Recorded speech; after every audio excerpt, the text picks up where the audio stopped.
Τίποτα πιο δύσκολο από την καταγραφή της ιστορίας της Παλαιστίνης, μιας γης αρχαίας που προϋπήρχε της βίβλου με αυτή την ονομασία.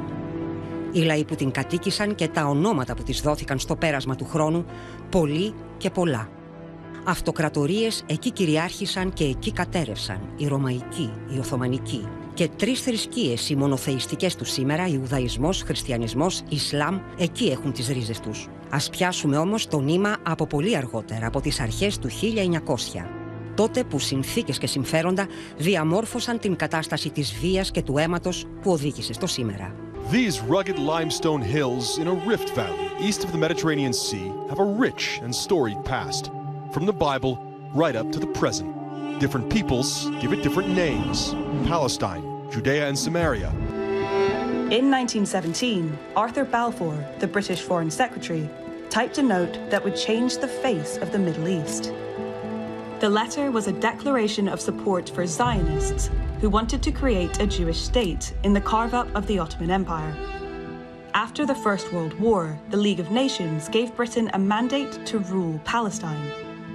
The Arabs, who had been living there for centuries, turned increasingly to resistance and violence, culminating in a revolt in 1936. An estimated 700,000 Palestinians fled or were pushed out of their homes. They called this the Nakba, the catastrophe. Since then, there have been wars, uprisings, terrorist attacks, and diplomatic deals. Nothing has brought lasting peace.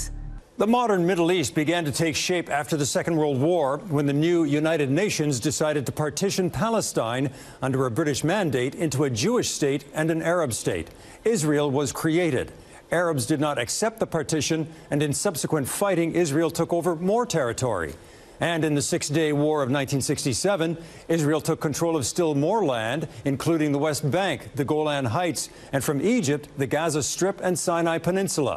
The Camp David peace accords returned the Sinai to Egypt, but not Gaza. In 1987, an uprising, the first intifada, erupted in Gaza. Hamas was established as an armed resistance to Israel, and ever since, Gaza has been at the center of persistent conflict and human suffering.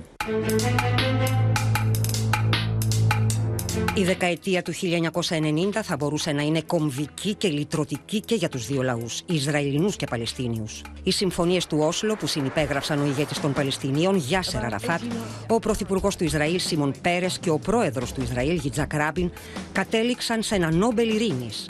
Όχι όμως σε ειρήνη. The high point of peace efforts came in the 1990s.